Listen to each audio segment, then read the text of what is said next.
여호수아서 1장 1절부터서 9절 말씀 보겠습니다. 여호수아서 1장 1절에서 9절 말씀. 여호와의 종 모세가 죽은 후에 여호와께서 모세의 시종 눈의 아들 여호수아에게 일러 가라사대 내 종 모세가 죽었으니 이제 너는 이 모든 백성으로 더불어 일어나 이 요단을 건너 내가 그들과 이스라엘 자손에게 주는 땅으로 가라. 내가 모세에게 말한 바와 같이 무릇 너희 발바닥으로 밟는 곳을 내가 다 너희에게 주었노니 곧 광야와 이 레바논에서부터 그 나수 유라데에 이르는 해쪽 속에 온 땅과 또 해지는 편 배해까지 너희 지경이 되리라. 너의 평생에 너를 능히 당할 자 없으리니 내가 모세와 함께 있던 것 같이 너와 함께 있을 것입니다. 내가 너를 떠나지 아니하며 버리지 아니하리니 마음을 강하게 하라. 담대히 하라. 너는 이 백성으로 내가 그 조상에게 맹세하여 주리라 한 땅을 얻게 하리라. 오직 너는 마음을 강하게 하고 극히 담대히 하여 나의 종 모세가 내게 명한 율법을 다 시행하고 좌로나 우로나 치우치지 말라. 그리하면 어디로 가든지 형통하리니 이 율법책을 내 입에서 떠나지 말게 하며 주야로 그것을 묵상하여 그 가운데 기록한 대로 다 시행하라. 그리하면 내 길이 평탄하게 될 것이라. 내가 형통하리라. 내가 내게 명한 것이 아니야. 마음을 강하게 하고 담대히 하라. 두려워하며 놀라지 말라. 내가 어디로 가든지 내 하나님 여호와가 너와 함께 하시니라. 아멘. 선포합니다. 하나님은 살아계십니다. 하나님은 살아계십니다.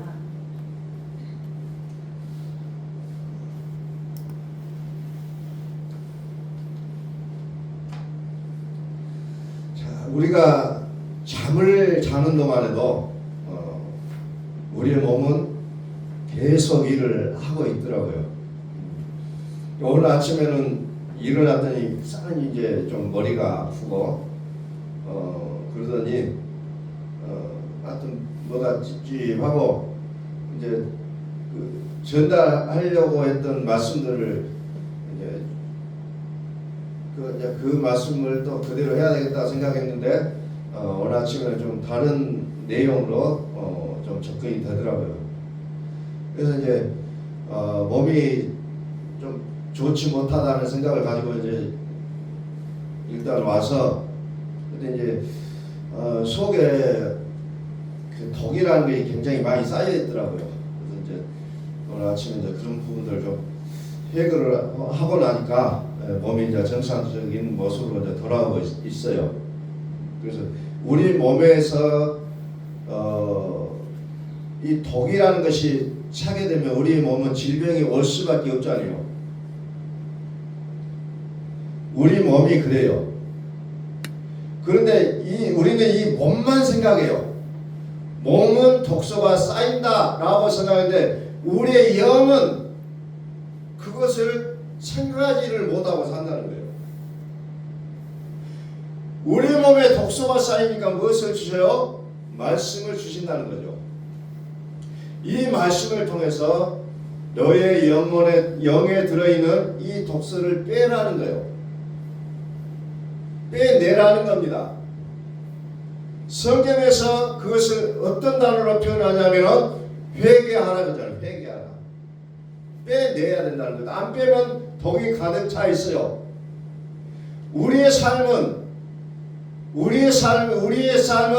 영의 세계예요. 그런데 우리는 마치 육의 세계인 양 영의 세계를 망각해버리고 산다는 겁니다. 그래서 에베소서에서 우리의 씨름은 혈과 육에 대한 싸움이 아니라 영에 대하여 싸움이라고 했어요. 영에 대하여. 그러니까 내 몸에 어떤 일이 벌어졌을 때 우리는 내 영적으로 어떤 것이 일어나고 있다는 것을 우리가 생각해 보라는 거예요. 모든 게 연결되어 있다는 겁니다. 모든 게 연결되어 있어요.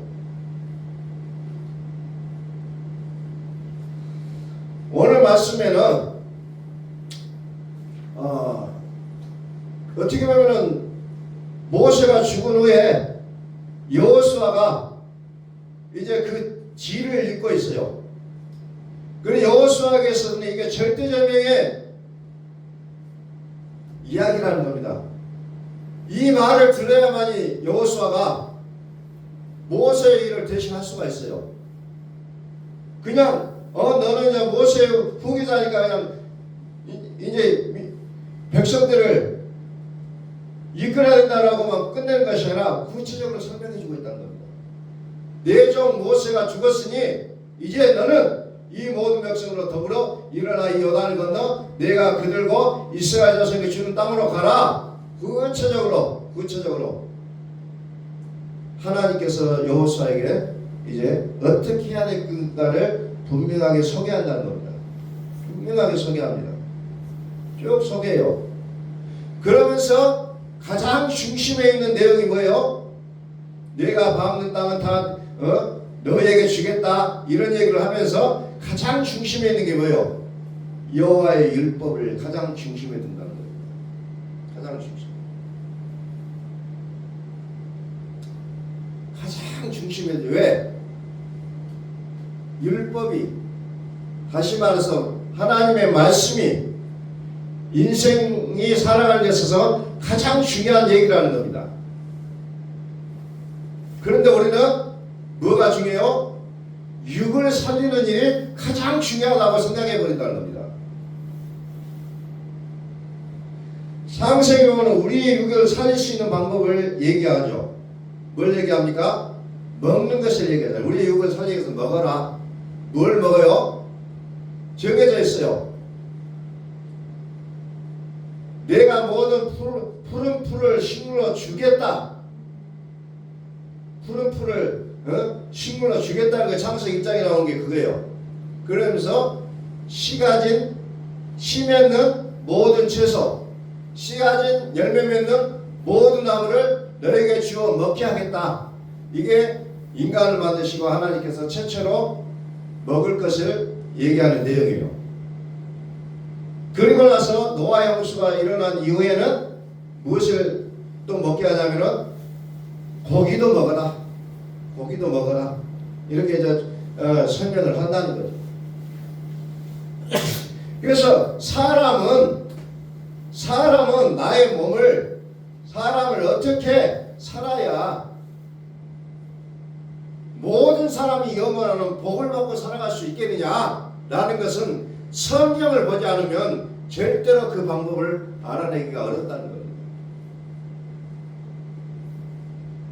그래서 하나님께서 여호수아에게 말씀하시면서 자 너는 5절에 보니까 너무 정말 여호수아에게 했던 말씀에도 불구하고 나도 힘이 나는 말씀이에요. 너의 평생에 너를 능히 당할 자 없으리니 내가 모세와 함께 있던 것 같이 너와 함께 있을 것입니다.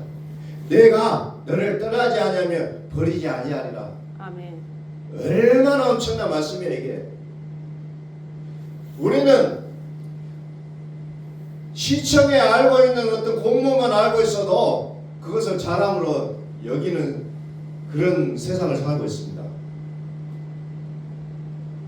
그런데 전지전능하신 하나님이 나에게 말씀하시니 내가 너를 버리지 않겠다. 너를 떠나지 않겠다. 내가 너와 함께함으로 너를 능히 당할 자가 없다. 이렇게 하나님 약속하신 것에 대해서 우리는 정말 우리 마음에 감동이 일어나야 된다는 거죠. 마음을 강하게 하라. 근데 사람이 어째요? 그래 내가 너를 책임지겠다. 너를 어떻게 해야 되겠다. 근데도 불구하고 사람이 어째요? 마음이 무너져요. 뭐 하나 보면 그냥 금방금방 휩쓸려요. 그냥 무너집니다. 사람은. 친구 만나고 뭔 얘기 해갖고 친구가 뭔 말하면 그냥 거기서 끝나버려요. 마음을 바로잡지를 못한다는 겁니다. 그래서 하나님이 우리의 연약한 인생임을 알고 뭐라고 해요? 마음을 강하게 하라. 담대히 하라. 마음을 강하게 하고 담대히 하라는 거죠. 이제 우리가 2025년도 1년 동안 살아냈어요. 우여곡절 많았잖아요. 좌절하고 넘어진 적도 있어요. 그럼에도 불구하고 여전히 하나님 뭐라고요? 마음을 강하게 하라, 담대히 하라. 이제 2026년을 너에게 허락할 테니 마음을 강하게 하고 담대히 하라는 겁니다. 담대히 하라. 그러면서 뭘 말씀하세요? 내가 맹세하여 주리라 한 땅을 얻게 하겠다. 우리에게 비전을 주시잖아요. 아멘. 오늘 하나님께서 저 여러분들의 구체적으로 어떤 내용으로 2026년을 약속하실지 각각이 다 달라요. 이때 이스라엘 백성들은 젖과 꿀이 흐르는 가나안 땅을 가지는 게 그들의 비전이라면은 오늘 하나님은 우리 각자에게 약속하신 것이 있다는 겁니다. 그런데 그것을 얻게 하여 무엇을 해야 합니까? 마음을 강하게 하고 담대해야 된다는 거죠. 그냥 바람 불면 넘어지고 친구 만나서 넘어지고 막 이러는 거 아니죠. 강하고 담대하라. 강하고 담대하라는 거죠. 그래서 무엇보다도 마음을 지키라 했잖아요. 왜? 생명이 이에서 나기 때문에 그렇다는 거죠. 그래서 우리는 넘어지지 않게 해서 어때요? 너희는 이 마음을 품으라고 그리스도 예수의 마음이니, 그리스도 예수의 마음이 우리 마음속에 계셔야만이 우리가 넘어지지가 않는다는 거죠. 그래서 8절 봅니다. 율법이 나오죠. 율법책을 내 입에서 떠나지 않게 하라. 저는 오늘 저와 여러분들에게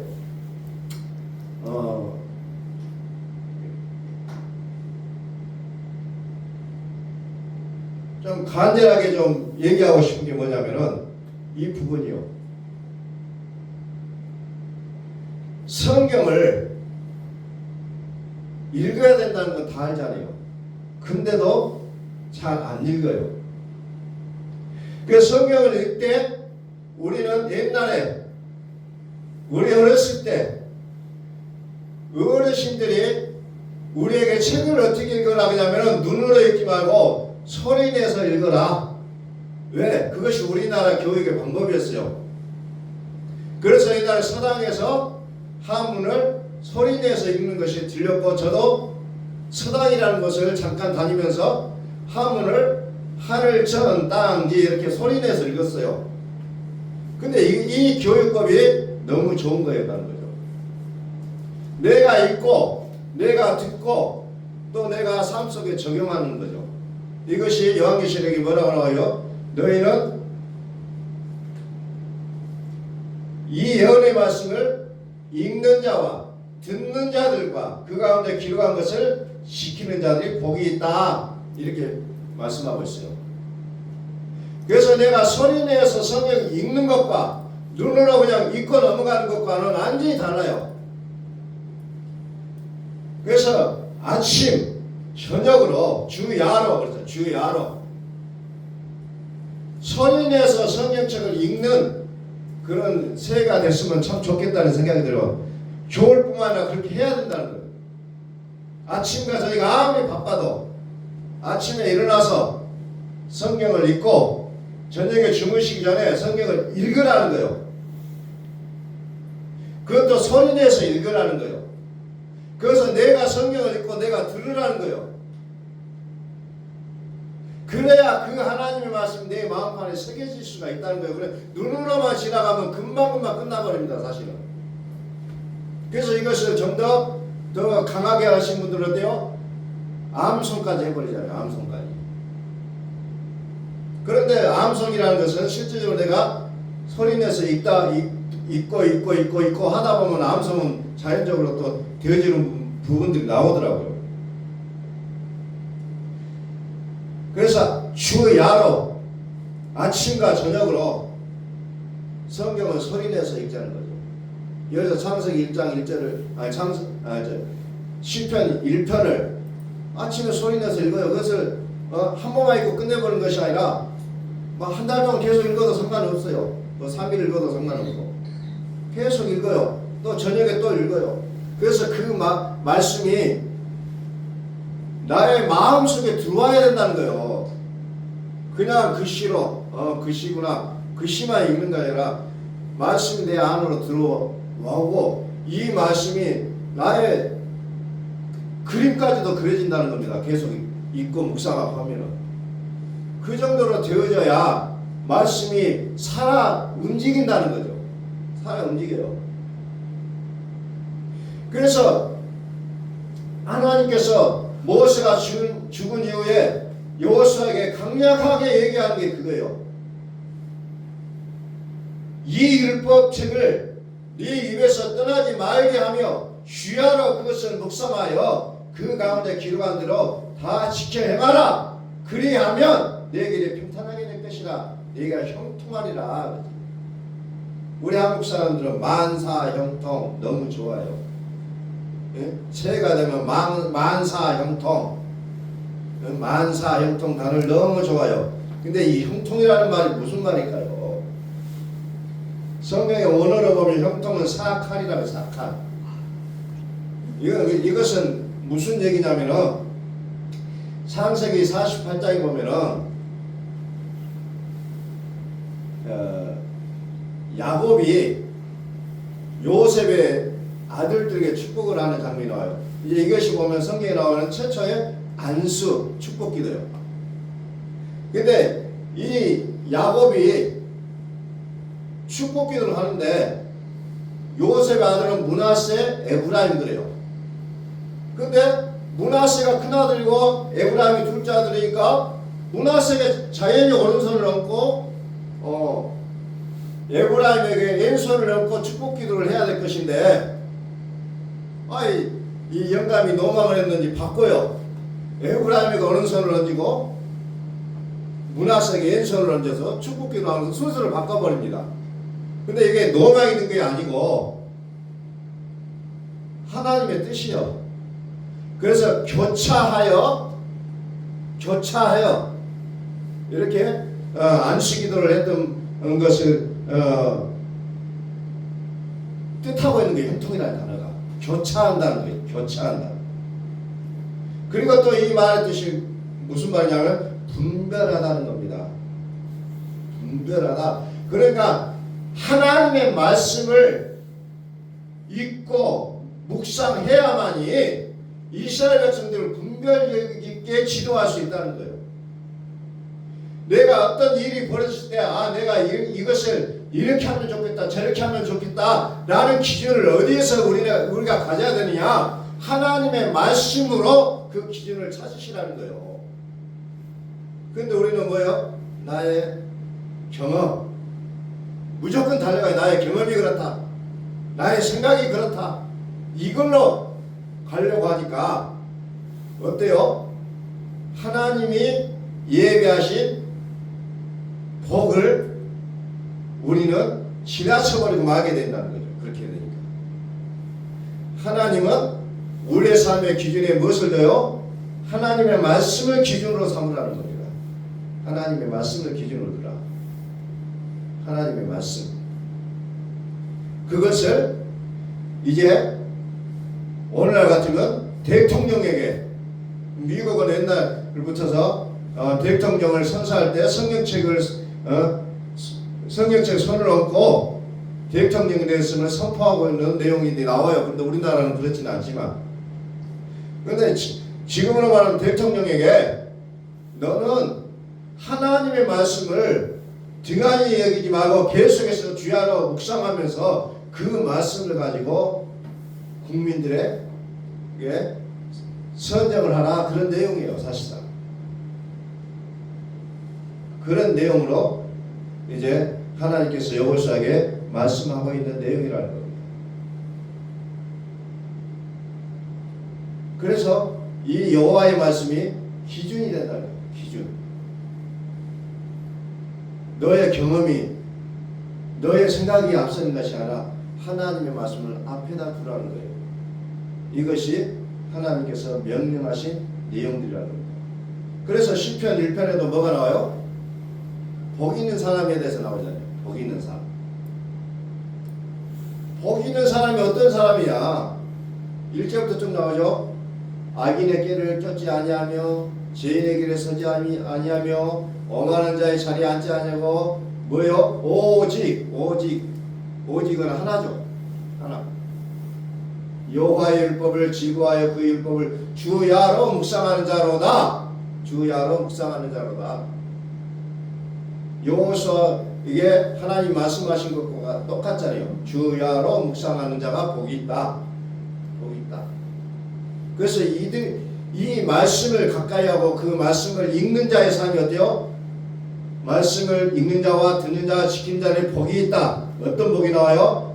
저는 시냇가에 심은 나무가 시절을 쳐 가시를 맺으며 그 잎사귀가 마르지 아니한 같이 그 행사가 다 형통하리로다. 여기서 형통이 또 나오죠. 말씀을 알아야 내가 어떻게 해야 될지를 알죠. 근데 그거 모르면 아무것도 할 수가 없다는 거예요. 그래서 복 있는 사람은 시냇가에 심은 나무가 시절을 차 가시를 맺으며 그 잎사귀가 마르지 아니한 같으니 그 형사가 다 형통하리로다. 근데 반대로 악인은 어때요? 그렇지 않으며 오직 바람에 나는 겨와 같도다.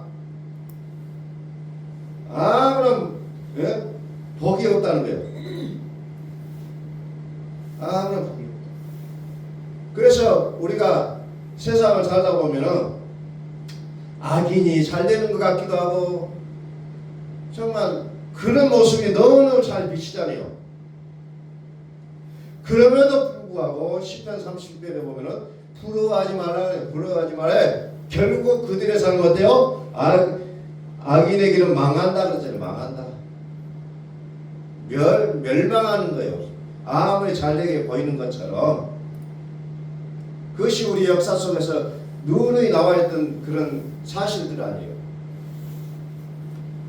의인의 길은 여호와께서 인정하시나 악인의 길은 망하리로다. 그 두루마기를 빠는 자들은 복이 있나니 생명나무에 나가며 문들을 통하여 성에 들어갈 권세를 얻는다. 요한계시록 22장 14절에서 약속이 되어지고 있잖아요.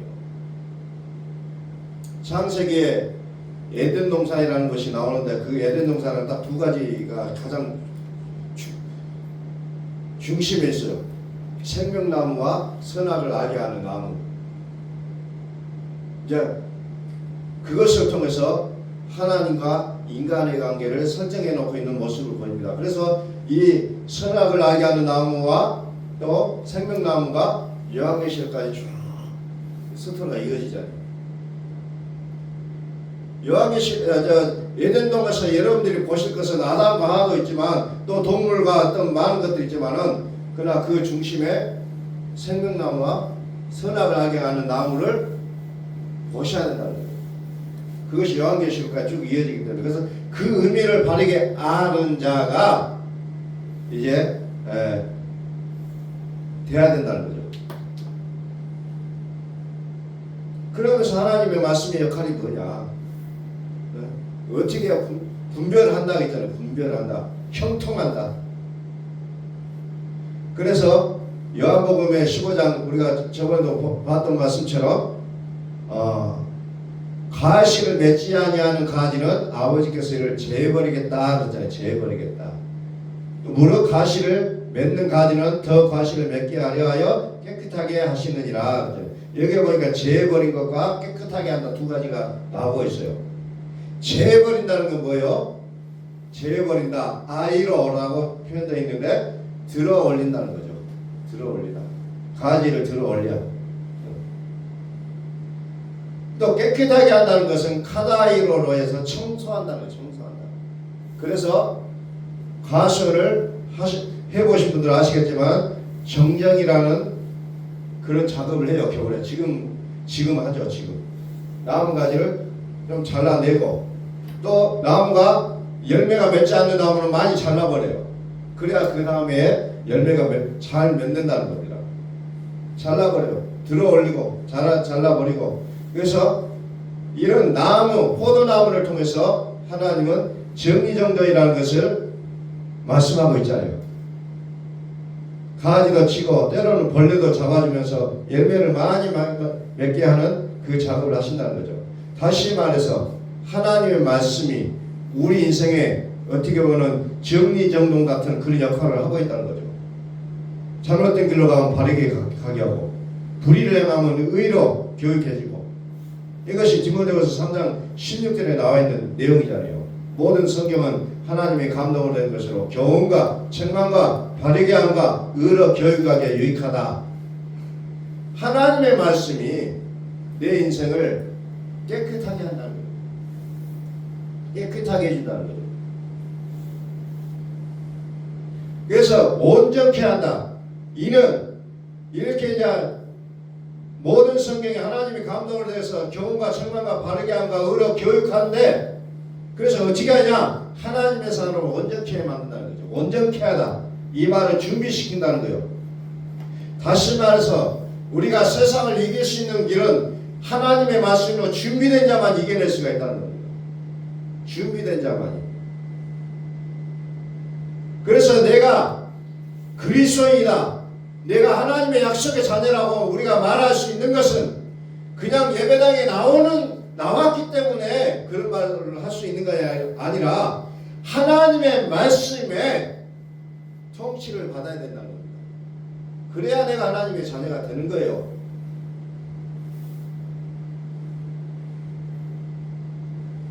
통치를 받아야 대한민국 국민은 대한민국 헌법의 통치를 받는 자가 대한민국 국민이에요. 하나님의 나라의 시민을 가진 우리는 하나님의 말씀에 지배를 받지 않으면 우리는 이방인이죠. 외국인이라고 할 수밖에 없는 거죠. 그래서 외국인들도 대한민국에 와서 살려고 할 때에는 반드시 대한민국의 헌법을 적용을 받을 수밖에 없다는 거예요. 그래야 이 땅에 살 수가 있다는 거죠.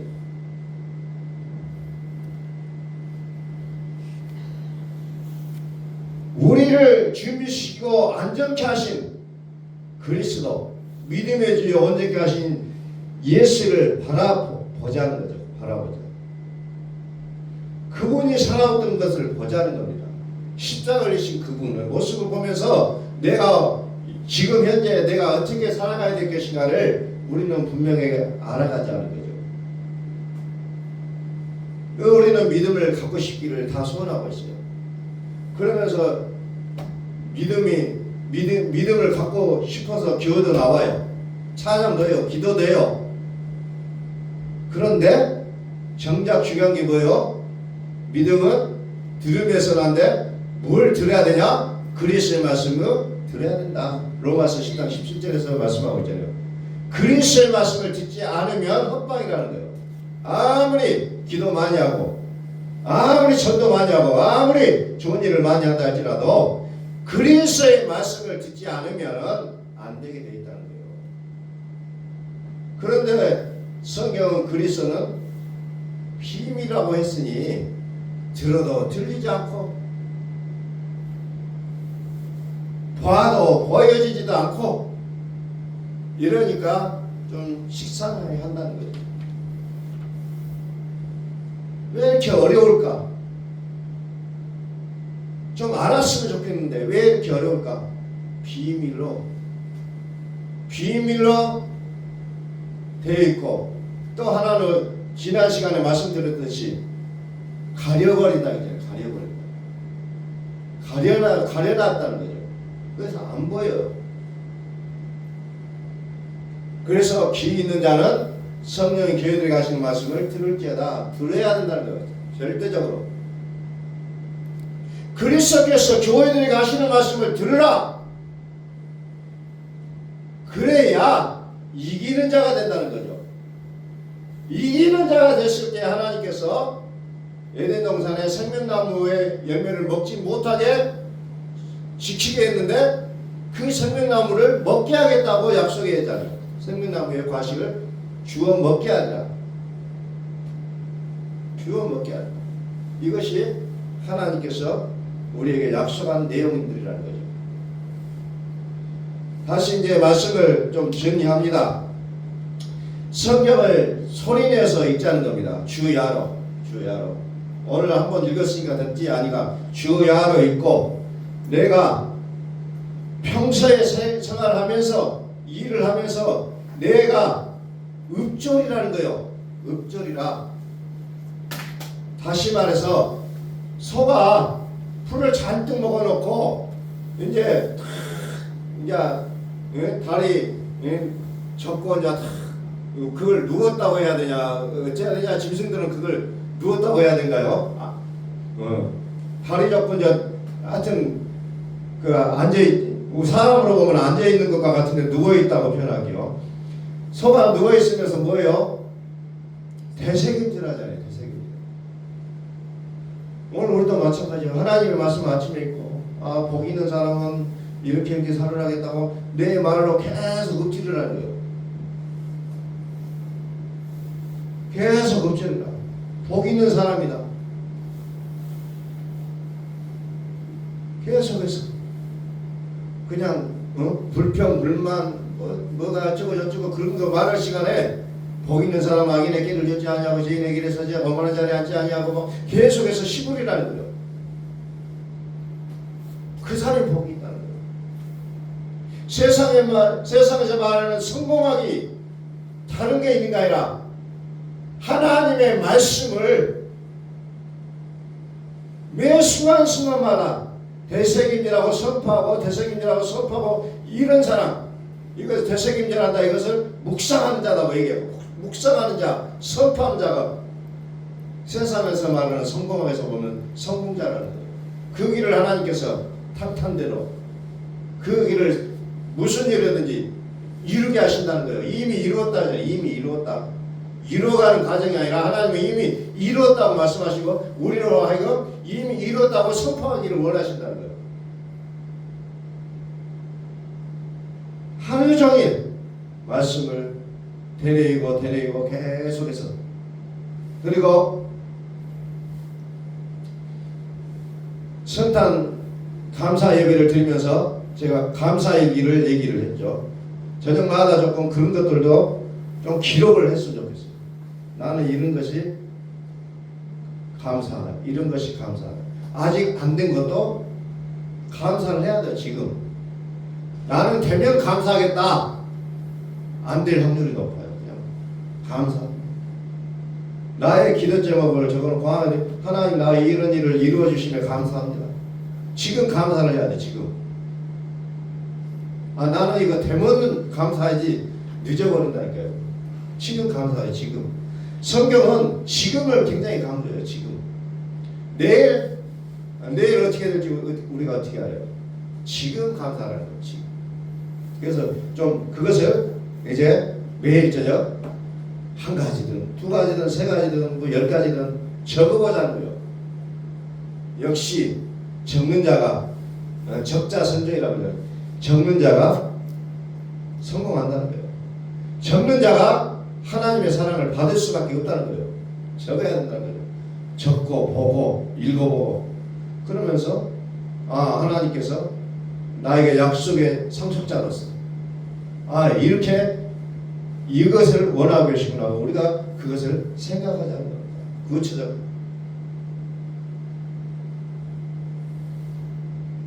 하나님이 모세가 죽은 후에 여호수아에게 오늘 명령하셨어요.